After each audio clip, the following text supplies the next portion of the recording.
Bienvenue à la liste. Cette semaine, notre panel d'invités aura à répondre à cette question. Un soir, tu as les blues, tu files pas. Tu rentres à la maison. Quel film réconfortant tu décides d'écouter et pourquoi? Je pense que j'écouterais Harry Potter. N'importe quel film avec Adam Sandler. Le Seigneur des Anneaux. Les bons vieux Rocky. Un bon vieux Rocky, là. Un Star Wars ou encore peut-être un vieux classique comme Indiana Jones.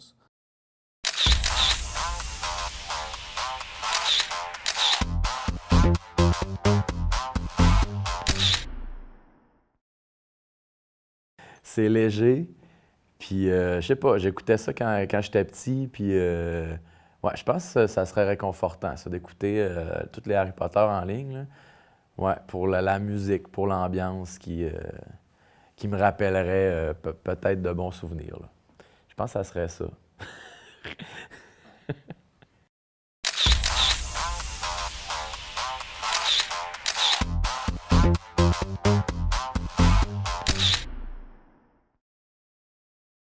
Quand j'ai goût de rire, là, n'importe quel film avec Adam Sandler. J'aime ça. Tous ces films, Drôle de père, Happy Gilmore, je les aime toutes. Puis c'est ça. Il y a comme une face sympathique qui fait rire, on dirait.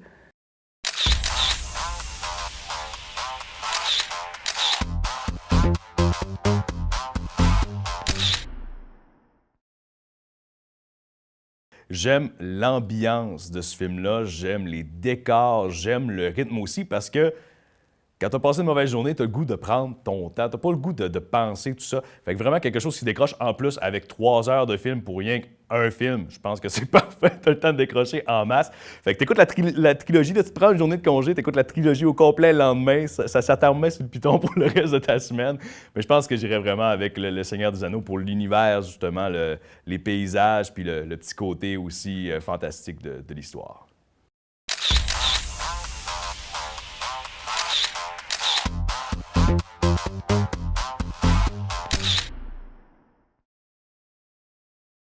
Ce qui me remet tout le temps ce qui me pèpe, là, c'est, ça va avoir l'air peut-être niaiseux, là, c'est les bons vieux Rocky. Parce que Rocky, me tend à dire qu'il y a toujours les blues, ça va pas bien, tout ça. Mais avec la musique, quand tu finis, là, me semble que je défoncerais des murs. Là. Tu sais, là, dans Rocky 4, là, c'est quand je file pas après Rocky 4, là, je serais prêt à coucher n'importe qui.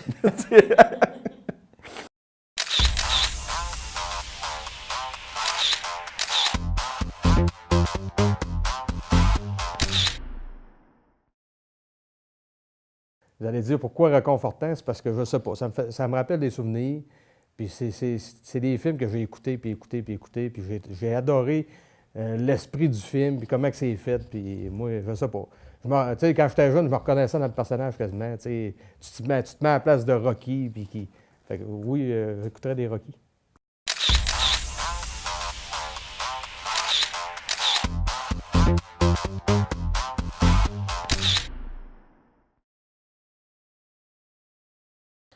En termes de films réconfortants, je peux pas dire que ma bibliothèque est très garnie.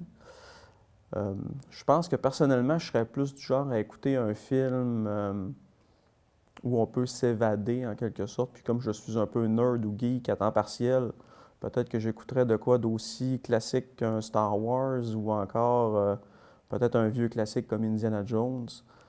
Ou si je voulais faire un peu plus, mettons, un peu plus haut de gamme, je dirais que j'écouterais peut-être À l'ombre de Shawshank ou un film dans ce genre-là où il y a au moins une réflexion un peu plus poussée. Il y a un élément derrière ça qui va plus loin que des simples scènes d'action avec un scénario olé-olé.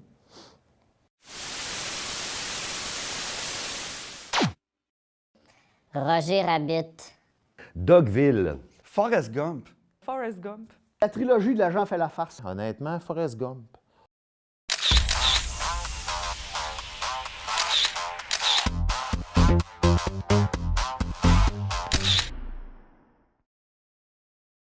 Ça me rejoint, les Rabbits, puis en plus, il y a de l'animation, fait que, tu sais, je me sens bien quand je regarde ça. C'est réconfortant, il y a des rabbits, tout va bien, puis la vie est belle. Je suis jamais triste, moi.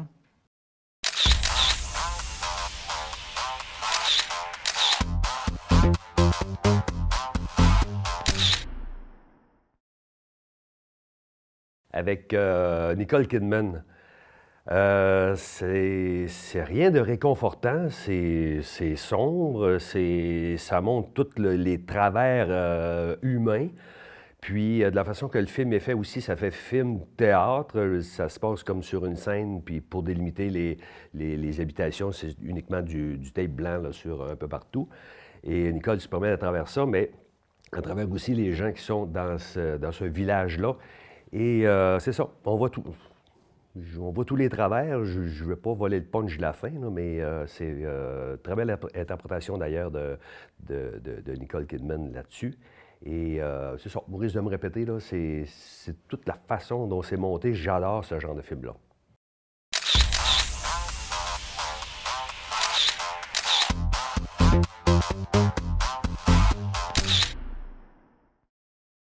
Parce que ça passe par toutes les émotions. Tu sais, je peux rire quand je vois Sergent Dan. Puis, tu sais, je peux être triste un peu quand tu vois ton mec, tu fais « Hey, hein, ta barouette! » Puis, tu sais, puis en plus, il a passé, il pas long, Forrest Gump, puis je l'ai réécouté. Puis ça fait tellement du bien, c'est tellement inconfortable. Puis à chaque fois que je l'écoute, on dirait qu'il y a peut-être une petite affaire que j'apprenne plus. Je fais « Ah oui, telle affaire, telle affaire! » Puis c'est rendu que, mettons, j'écoute ce film-là, je suis obligé d'aller quasiment sur Wikipédia, je fais des recherches sur Internet. OK. C'est comme la dernière chose que j'ai compris, c'était le Watergate. Fait que là, j'ai fait « Ah! Cool! » Mais Forrest Gump, là, ouais, ça passe par vraiment toutes les gammes d'émotions, là, c'est le fun.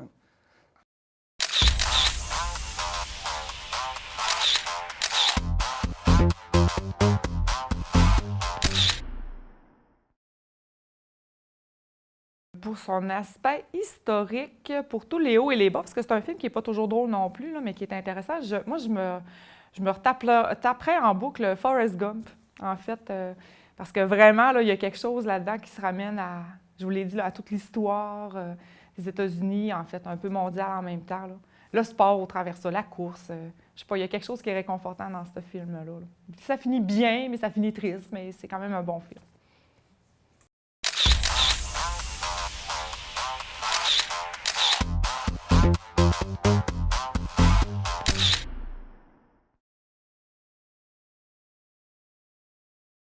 J'ai deux choix à ce niveau-là.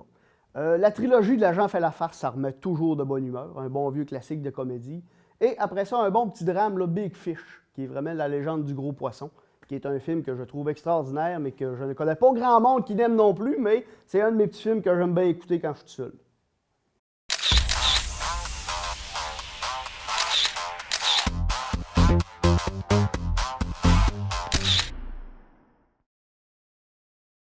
J'ai deux choix, honnêtement. Forrest Gump. Forrest Gump, moi, je tombe dessus n'importe quand. J'ai pas le choix de l'écouter. C'est triste à certains moments, mais c'est tellement une belle analogie, c'est tellement une belle image que tu sors. C'est un feel-good movie pour moi. L'autre affaire, c'est un film de monstre. Tu sais, j'étais un fan, j'ai été jeune avec des gorgos, j'écoutais ça au cinéma de 5 heures, j'ai tout le temps trippé là-dessus. Fait que ce soit le mauvais Godzilla avec Matthew Broderick ou ben non, le nouveau ou n'importe quel film de monstre, moins les King Kong, j'aime moins, mais les films de gros monstres, je sais pas, ça me fait filer bien, j'aime ça. Je suis pas capable de les réécouter en boucle si jamais je tombe dessus, ça c'est clair que ce film-là, ça va être mon feel-good movie, même si c'est un peu bizarre comme choix, là, mais honnêtement, j'adore.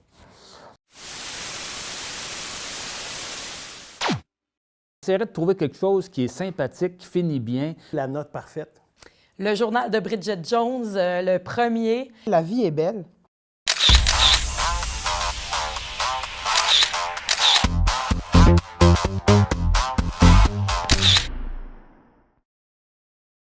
D'abord, j'écoute pas beaucoup la télévision, puis quand je file pas, ça dure pas longtemps. Puis sincèrement, là, tu sais, ça... Je le saurais pas, mais ce que je ferais, c'est que j'essaierais de trouver quelque chose qui est sympathique, qui finit bien. J'aime les belles histoires qui sont sympathiques, qui sont parfois des histoires vécues puis qui finissent bien. Ça, j'aime bien ça, parce que je trouve qu'entre autres, il y a trop de films, trop de téléromans qui sont durs, qui sont moroses. Il y a des fois assez de problèmes dans la société sans écouter en plus, sans en rajouter par-dessus la pile, comme on dit. Fait que j'aimerais ça quelque chose de sympathique qui finit bien.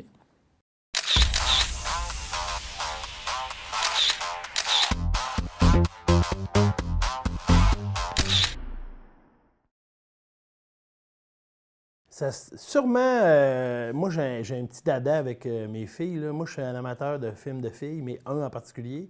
Et c'est La Note Parfaite, Pitch Perfect, 1 et 2, que je connais à peu près par cœur. Une gang de filles qui chantent a cappella dans une université aux États-Unis. Ça me fait triper, je ris et je décroche en faisant ça. Fait que c'est sûr, je me taperais probablement en boucle le 1 et le 2, et éventuellement le 3 qui sort bientôt et que je vais pouvoir aller voir au cinéma avec mes 3 filles.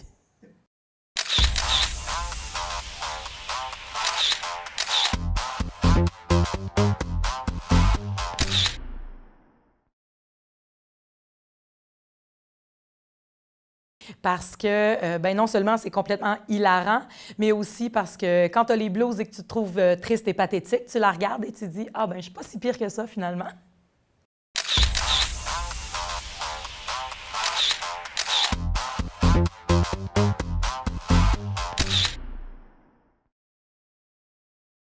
C'est écrit par Roberto Benigni en italien, puis je trouve le film, il est vraiment... c'est un beau film qui a une fin qui est triste quand même, mais qui démontre que, il faut prendre le temps aussi d'avoir de la joie, qu'il ne faut pas prendre non plus trop au sérieux les affaires, parce que c'est ça, des fois on peut les tourner en jeu, comme il fait un peu dans le film, avec son enfant, puis que ça démontre les joies puis les beaux côtés de la vie. Moi. Moi. Moi. Moi. Moi. Moi. Moi. Moi. Moi. Moi. Moi, je travaille en français. Moi, je travaille en français. Moi, Je travaille en français. Moi, je travaille en français. Moi, je travaille en français. Ici, on travaille en français. Moi, je travaille en français. Moi, je travaille en français. Moi, je travaille en français. L'apparition des télévisions communautaires autonomes coïncide avec l'implantation des câbles distributeurs au Québec. Le Conseil de la radiodiffusion et des télécommunications du Canada souhaitait à cette époque que les ondes soient partagées avec les citoyens.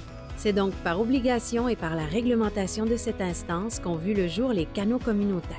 Elles ont su s'adapter à l'ère du temps pour proposer du contenu touchant à toutes les clientèles, et ce, depuis près de 40 ans. Ainsi, les citoyens ont désormais la chance d'accéder et de participer aux débats de société. Les TCA ont pour mission d'encourager la participation des différents milieux auprès des médias locaux et de représenter les membres qui composent sa communauté. L'accessibilité à un contenu télévisuel qui les concerne directement reste encore à ce jour l'élément le plus important pour les citoyens de la province. Nous pouvons dire sans hésitation que les canaux communautaires sont des médias de proximité.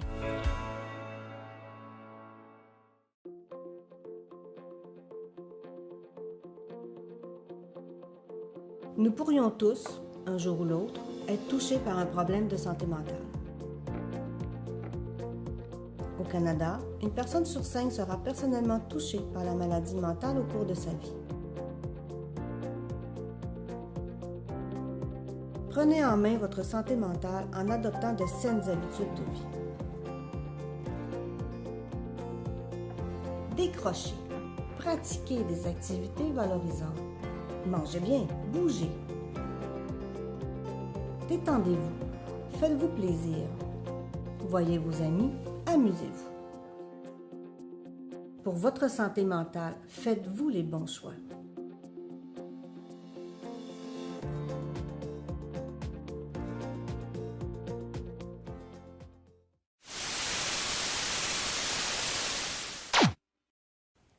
Toi, Mulan. Le Roi Lion. Je pense que moi, ce serait probablement le Roi Lion, les petits garnements, quelque chose de même. Là. Patch Adams. Chocolat. Le cœur qui meurt en dernier. À travers le temps.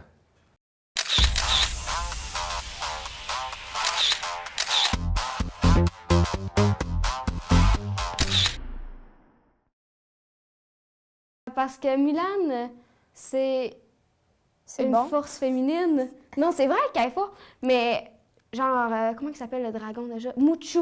Il est tellement drôle, là, puis c'est genre le film que j'écoute tout le temps. C'est genre mon dîner préféré. Toi, pourquoi le Roi Lion? Ton dîner préféré? Mon Disney! Ah, OK. Disney. Moi, le Roi Lion, parce que pour moi, ça reflète la renaissance d'un animal qui devient roi. Et je trouve ça beau parce que c'est beau la démocratie dans les animaux. Parce que C'est beau, la démocratie, comme j'ai dit, hein? Puis voir qu'il l'a dans leur royaume animal, c'est très pertinent.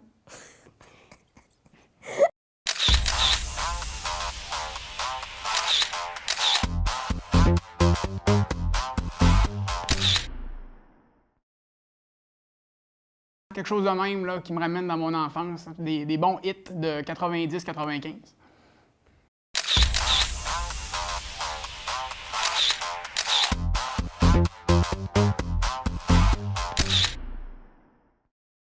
Avec Robin Williams. Mais je le mets tout de suite à la section où la vieille madame elle se baigne dans une piscine de spaghettis. Puis je le réécoute jusqu'à temps que ça aille mieux. Ouais.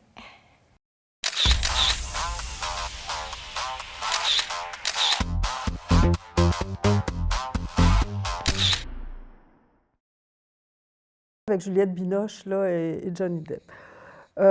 Ce film-là, je ne sais pas pourquoi, c'est les images, c'est la couleur, c'est l'espèce de... Tu sais, tu arrives dans un village, tu le sais, hein, je travaille dans les villages, puis tout ça, puis tu arrives dans un village, comment c'est pas facile de s'intégrer, puis tout ça. Ça fait que ce film-là me réconforte, en fait, sur plein de choses, là, qui font partie de mon quotidien, mais aussi la couleur des images, puis tout ça, la photographie de ce film-là, c'est vraiment très beau. Alors voilà.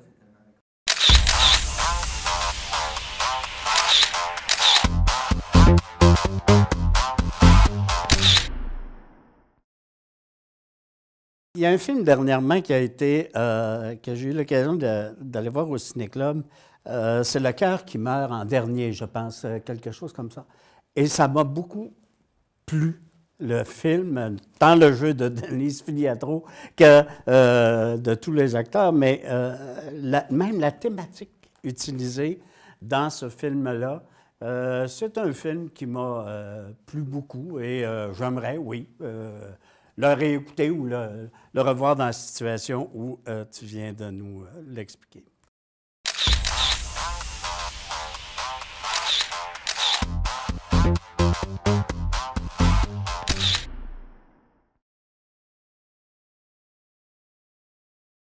Qui est un film avec un acteur que je me souviens plus le nom, mais qui est roux. Fait que, tu sais, déjà, c'est rare. Puis Rachel McAdams, qui est comme vraiment mon actrice préférée. C'est un super de beau film sur, oui, relations amoureuses, mais sur le rapport au temps, sur l'appréciation, sur le bonheur. Tu sais, moi, j'aimais beaucoup la psychologie positive à l'université, puis je trouve que ce film-là est la plus belle représentation de c'est quoi une relation amoureuse harmonieuse, puis d'un être humain qui carbure au bonheur, au petit plaisir simple. Ça serait clairement ce film-là. C'est mon film d'inspiration là, quand j'ai besoin d'inspiration.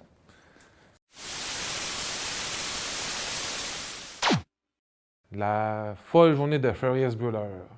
Scarface. Un documentaire sur la faune ou un documentaire historique. Into the Wild. Le feu de Saint-Elme ou Saint Elmo's Fire. Holly Mountain.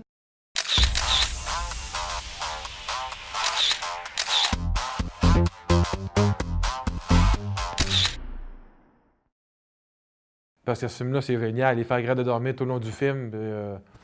Il y a quand il ouvre la porte, il y a un bonhomme qui se lève. Il vole la Ferrari à un de ses amis.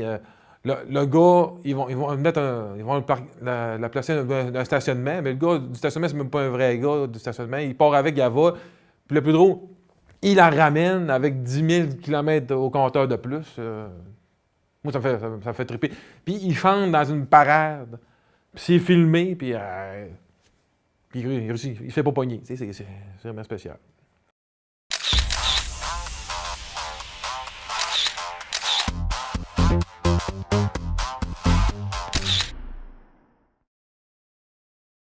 Le Balafré avec Al Pacino, c'est vraiment mon top 1 à vie, l'histoire du réfugié qui réussit à avoir son billet aux États-Unis puis qui devient un dealer de drogue. Là. On le voit monter les échelles, la persévérance, ça chute à la fin. Là, ça, c'est vraiment 3h30, là, ce qui me fait plaisir, là, facilement.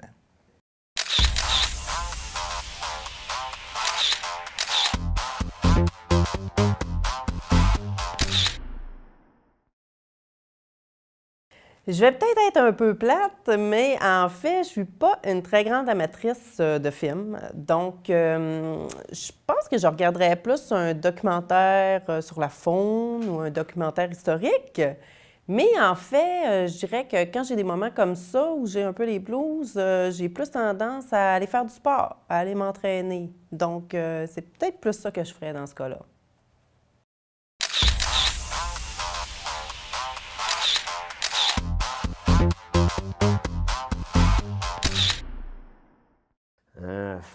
Un film qui me permet de m'évader. Justement, j'adore voyager, j'adore la musique. Fait que ça irait chercher sûrement dans les films comme Into the Wild, je sais pas la traduction française, là, mais le gars il s'évade, ou Seven Days, c'est un film canadien qui lui part avec sa moto puis il s'en va jusque dans l'Ouest. Fait que puis les trames musicales de ces films-là sont vraiment bonnes. Fait que ça l'irait chercher dans ce genre de film-là.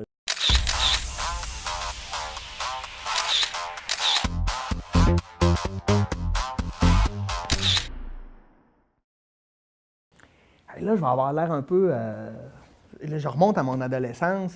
Il y a très peu de films, en fait, que je réécoute. Je ne suis pas un réécouteux de films. Puis il y en a très peu, mais un de ceux-là, c'est un film qui s'appelle Le Feu de Saint-Elme ou Saint Elmo's Fire, un film d'adolescent.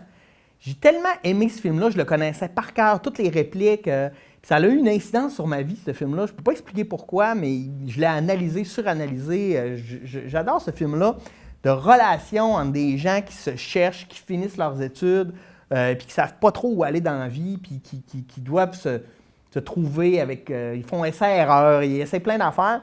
Je pense que je me reconnais dans tous les personnages, parce que j'ai fait plein de choses. D'ailleurs, j'ai fini mon adolescence à 35 ans. Donc, c'est ça. C'est un film là, vraiment qui me fait du bien. Je veux relaxer, penser à rien. C'est vraiment un film que je peux réécouter plein de fois, puis que j'aime bien ça réécouter.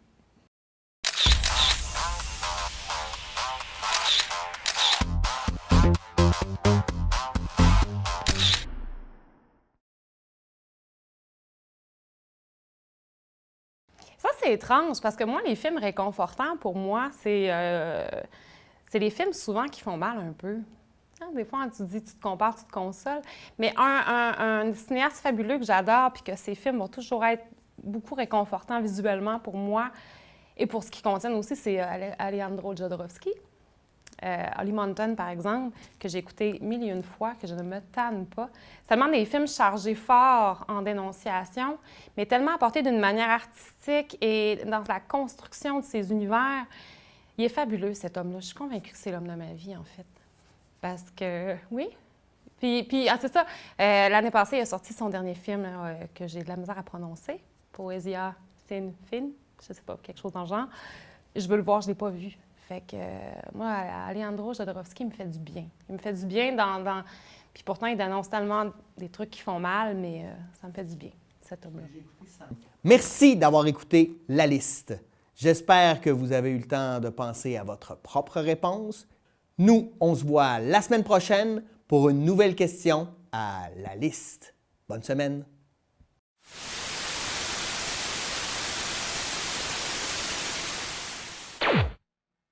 Cette semaine, à La Liste, nos invités auront à répondre à la question suivante. Tu peux passer une soirée avec n'importe quel personnage historique, mort ou vivant. Avec qui passes-tu ta soirée et qu'est-ce que vous faites de cette soirée? Honnêtement, je jouerai au poker avec René Lévesque. J'ai pensé à John Lennon. Adolf Hitler.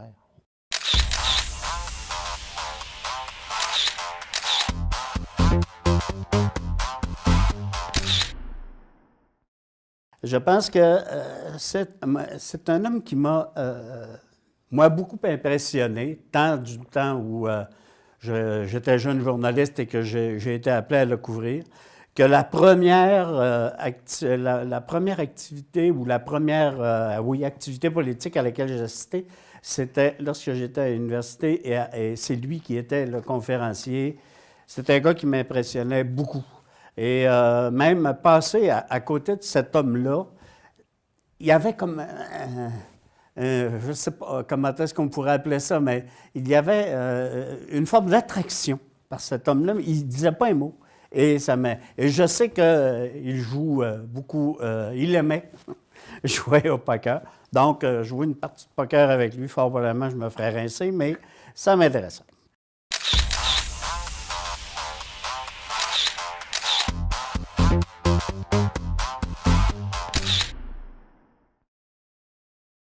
On fait une grosse soirée, je l'inviterais, genre chez Noël, on finirait au Vox, ça serait cool au bout. On rirait de Ringo, on deviendrait chum. C'est ça que je vois, moi, si je passais du temps avec un personnage historique, ce serait ça, tu sais.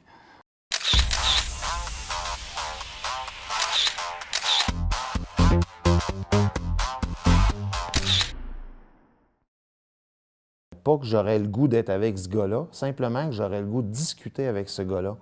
Je serais visiblement pas capable de le faire changer d'avis, mais